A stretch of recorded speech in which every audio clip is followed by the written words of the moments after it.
So I says, yo, haha, it's all in the words.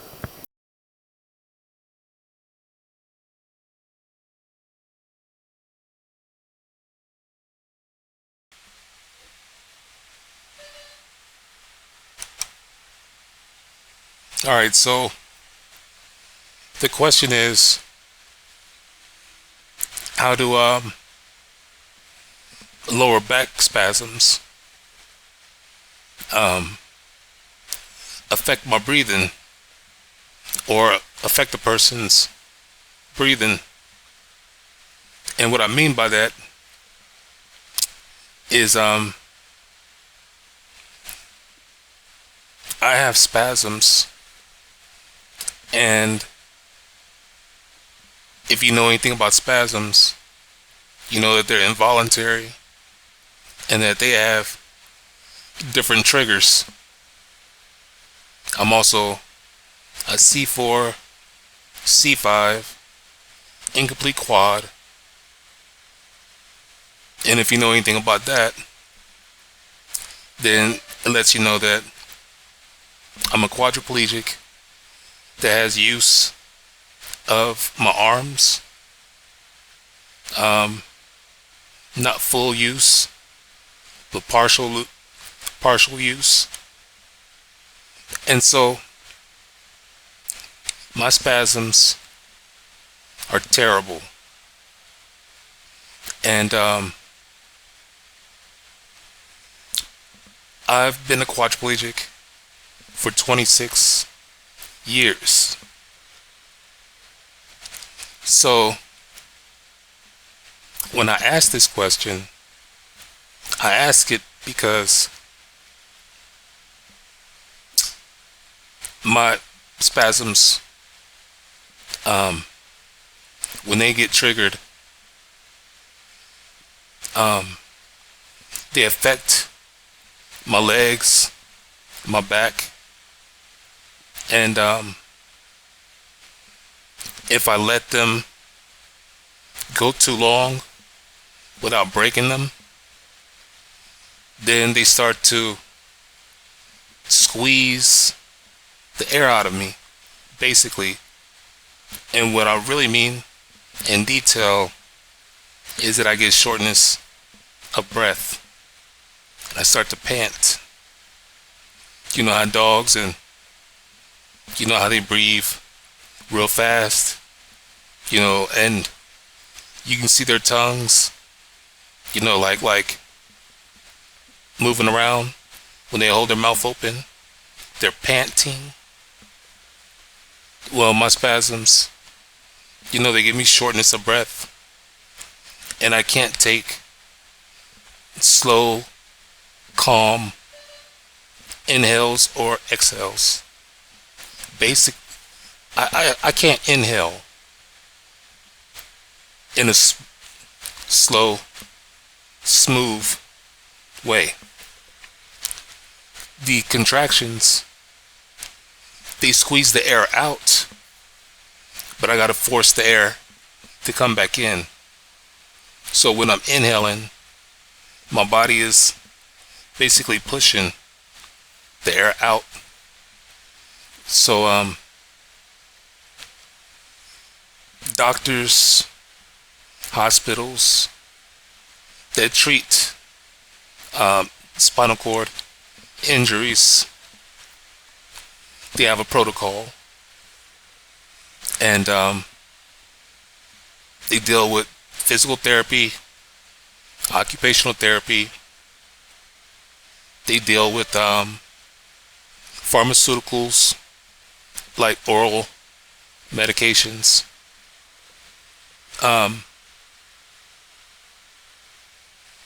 They also deal with like Botox injections, and then they get into surgery, to which I haven't dived into that yet. The question is, how can surgery, no, not how, but will surgery stop my spasms?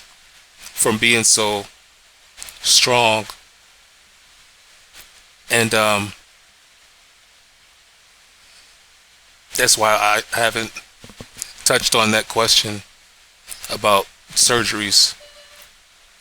But with their protocol, is they'll try you on like baclofen, tizanidine,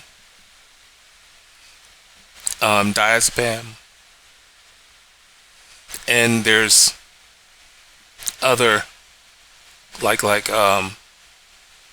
medications that are very similar to those three. It's kind of like no, I'll just leave it at that because I haven't memorized with those other medications. I haven't memorized their name. So anyway, it makes me question, you know, does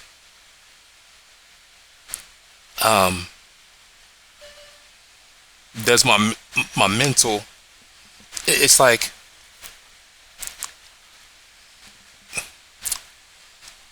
it makes me wonder. No, I'll put it to you like this. If I'm sitting here and I'm watching a game that I like this one right here, this is 7 Days to Die, my favorite game, but all of a sudden I have spasms. I'm wondering, you know, what is going on because I'm in a happy place. Now see, throughout the years, people have questioned me as though I'm bringing or I'm triggering spasms. Like if I'm getting excited, if I'm getting upset, you know, anxious, different things, you know, that would trigger like emotion or, you know, a physical response. So there's a few other descriptive words, but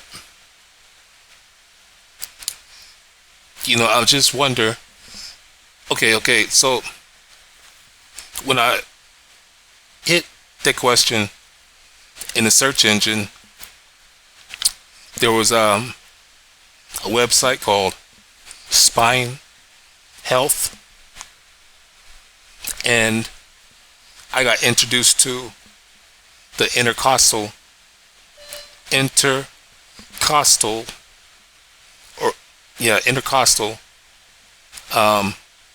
muscle. And what that is, it's the muscle that's between your ribs. And they flare up. Just like any athlete or anybody that is moving around, you know, you'll get a flare up. And they'll get a spasm as well, or their body would trigger the intercostal muscle and it'll contract. So I got stumped with the question of, or with the thought that spasms are involuntary, and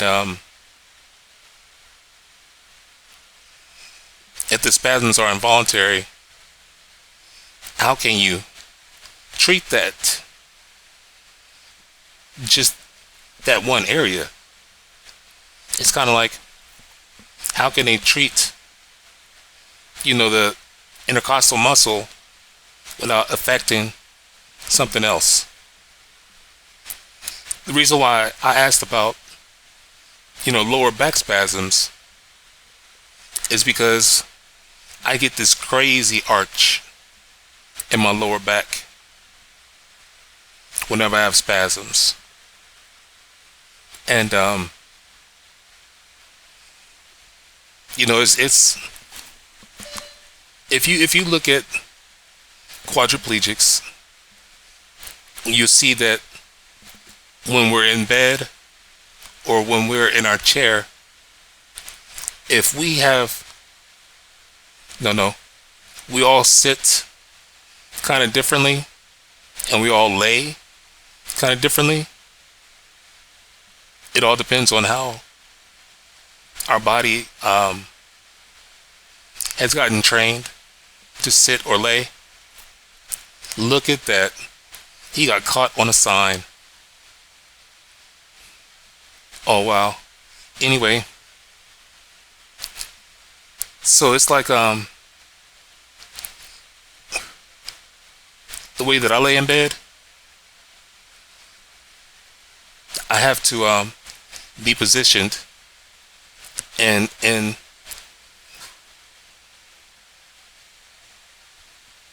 different ways, because not every position is going to guarantee comfort or a way, or it's not I'm trying to say that no matter what position I get into, my spasms will flare up. They'll get triggered by I don't know what. And if I don't break the spasm, they'll get worse to where it affects my breathing.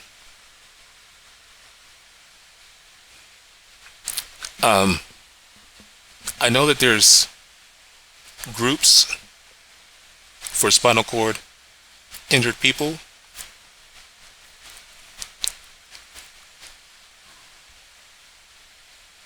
And I know,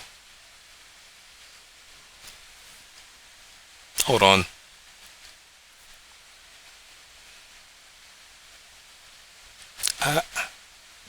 I had to stop talking because I had got gas moving, and when I farted, or as